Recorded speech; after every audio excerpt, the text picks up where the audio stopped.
Have you ever wanted to be so good at something that you tried it 100 times, but no matter how many times you tried it, you just sucked? That is airbrushing for me.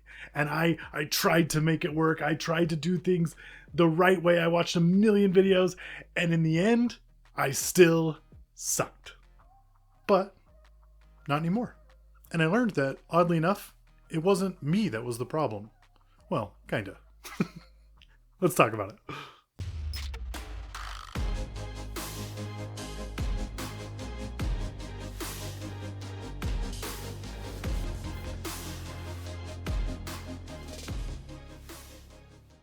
Now, I know what you're thinking. You're thinking, oh, little D, blaming the equipment? That's a cop-out. If you can't paint with bad equipment, you're a bad painter.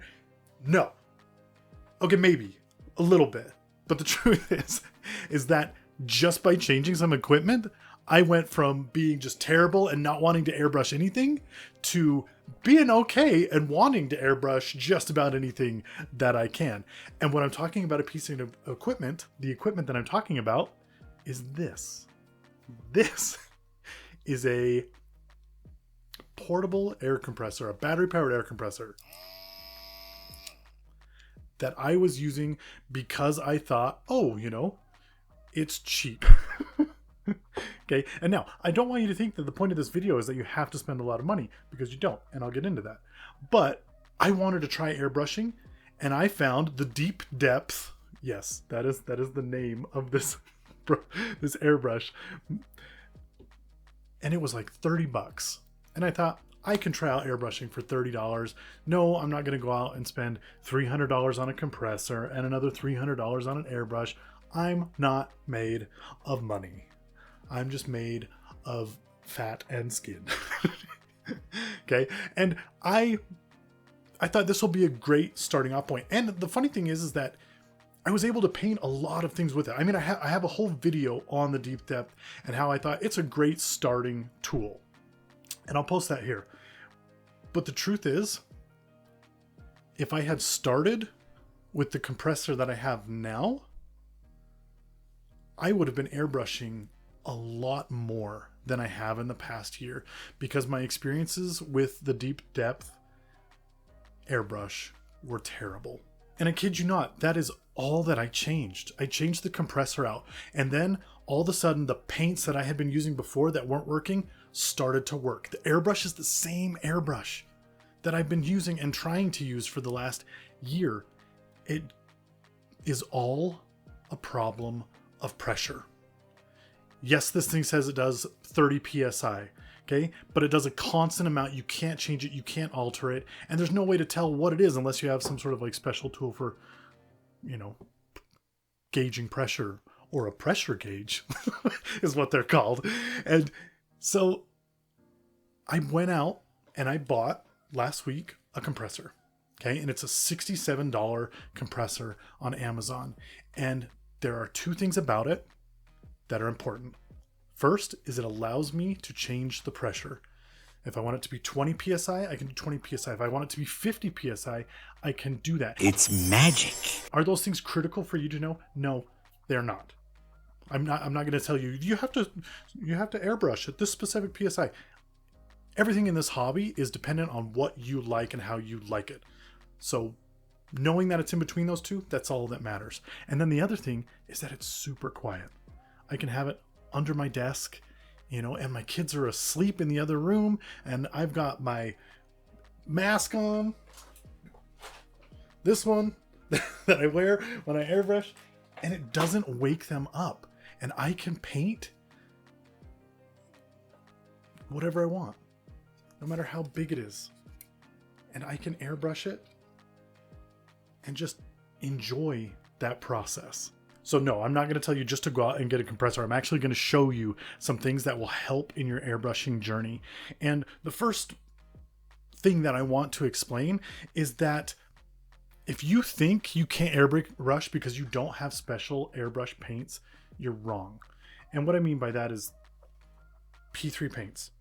Okay, these are the paints that I have. Any paint will work. These ones work really nicely I can't vouch for others because these are the ones that I've tried. But if you mix them a little bit, and I'll show you, you can put them through an airbrush. My favorite thing to use with the airbrush is acrylic inks, and they're not expensive. This was $3 for this giant thing of ink, and I got it at Michael's, and it goes through the airbrush perfect. And by perfect, I mean this guy, all this brown that I've done, acrylic ink. You don't have to put anything in it. You can if you want. I suggest this stuff. This is Airbrush Medium from Warpaints. Yeah. And it's awesome. And it works really well. And you can mix a little of this in with anything and it just goes through the airbrush a little easier. And it's great. But let me get away from that. Let me show you how to mix it, how it works when you mix it, the things you can paint, how you can paint, and honestly, the cleaning process, because there are some things that you should have before you airbrush. And in my mind, you have to have the compressor, obviously. An airbrush that works, one of these things, glass, holds the brush so you don't have to hold it all the time. You can put stuff in it and then you can go do something else and then come back to it. This thing is amazing. And they're like 10 bucks, 11 bucks on Amazon. And then honestly, you need water and a cup, something to pour that water in. So you have your paint water so you can clean out your airbrush as you go. Cleaning out your airbrush doesn't have to be a 30-minute process. It can be a 30-second process and then you move on to the next paint, or you leave it ready for the next time you're going to paint. So let's get into that, because airbrushing isn't as scary or hard as you think it is. All right, so let's get into this. First thing first, I always like to put whatever you're using to thin your paints out into the brush first. So this is that airbrush medium that I have. You can use thinner, you can use whatever you want. You put that in first, and then you put in your paint and you mix them together. Okay, mix them well. I can't say that enough. Mix it as well as you can, and then start to spray. Start spraying once it's mixed. If it's as dark as you want it to be, you're good. You're done. You're fine. If it's not as dark as you want it to be, you can add more paint. If it's coming out too thin, you can add more paint. If it's not coming out well, you can add a little thinner. But honestly, it's one of those things that you kind of just got to go with. And if it's too thin, it's not that big of a deal. Just make sure your airbrush is a little further away and that you're not just blasting stuff. Now, one of the main reasons that I was looking into an airbrush in the first place was for doing Zenithal highlights, because I thought, I can Zenithal highlight 20 miniatures at once and it's not that big of a deal. And honestly, it's not. Same thing here.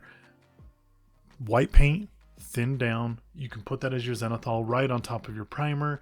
It's actually really nice. It's really easy. I'm doing this really close up, so it's kind of taking a minute. And if I had pulled the airbrush back further and just opened it up, I would have been able to do this really, really fast. But I was also trying to get a good feel for how well the paint comes out. And so I was just like, I'll just go over all the little pieces. I'll get this dragon. And I mean, this thing's big. It's a foot by a foot, right? With the wings and everything. And so being able to Zenithal prime that, highlight that, was super nice.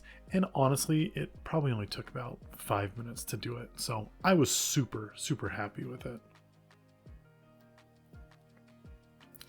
And now, once it's all done, we go back to that paint mixture that we had made before. Okay, and we're just gonna start putting it on. And this is the beauty of the airbrush, because I can put it on as thick or as thin as I want. Sometimes I'm super frustrated with Zenithal highlights because I feel like, why did I do that? I can't even tell the difference between what's on top of the wing and what's below the wing. It's just all the same green color. And with an airbrush, oh my gosh, Zenithal highlights are so nice, because you can put it on as thin as you want. I could have made this wing 4 different shades of green without changing the ink at all. And I mean, here's a good example of it. In the end, I have put on that green, and if you look at the wings, you can see that the green underneath is a little darker than on top. I'm going to come back through and do highlights and do other things that I want to do to this miniature. But I mean, this is painting with an airbrush for a collective of maybe 20 minutes. That's the power of an airbrush. And probably the most important thing that you need to know is how to go in between colors. And so this is basically my setup. I don't want to leave my desk. I don't want to take my airbrush, outside to the garage to clean it out or anything like this. So I have my little bottle with water in it and I rinse it out. Okay. And I should have had like a cloth or something to clean it out so I didn't have to rinse it out so many times, but you get the point. I come through, I rinse it out, and then when I put my finger on the tip of it, that pushes the whatever paint is in the nozzle back up into the bowl. And so it's super nice. And then if you have one of these little containers, you can sit here and just let the paint run out in it until the color's right. Because if you try to do that into the cup, you're just going to shoot paint everywhere. And so this is basically it. And I do this until it's clean. The water that I put in the paintbrush is nice and see-through. And then I think, oh, well, you know what? Now I can put it in a different color and I can move on. And like I said, it's like 30 seconds to swap it out. And once you're looking at that and it's clear, you're good to go. Put in your other paint or let your airbrush just sit in the pot until you need it again. I like to leave a little water in mine just in case, but that's me. And that's honestly all there is to it. You can paint big things. You can paint little things. Okay, you can paint 20 of those little things and get that base coat down on them in like 5 minutes. And then all you're doing is highlights and things like that. Like airbrushing is game changing when it comes to army painting or printing things that are big, because you can print an entire coil drake from Conquest. Awesome. And I'll finish this in a later video. You can print giant things like that in 20 minutes and get that base coat down. And then all I have to do now is go back in and I can do highlights with the airbrush if I want, or just with a normal brush.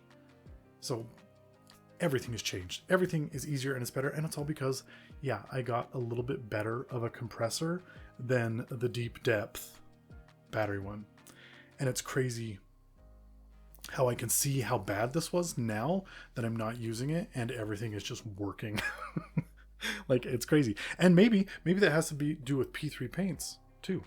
But I tried P3 paints through it before and they definitely didn't work super well. So maybe not. Good product endorsing, right? Sorry.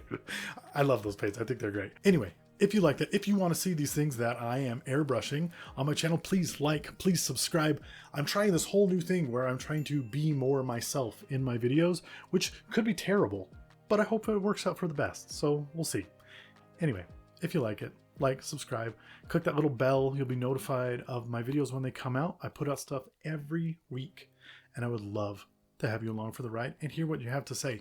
Let me know in the comments below your airbrushing experience. Has it been painful? And if so, why? And is it worth it in your opinion? For those of you who do it a lot, is it worth it? Like I'm just enamored with like how fun it is right now, but that could totally change down the road. Hopefully it doesn't, because I'm loving it. And why would I do a hobby I'm not loving, right? Anyway, thank you for joining me today. And as always, don't spend so much time painting your miniatures or building your miniatures or building your world that you forget to spend some time in it. Until next time.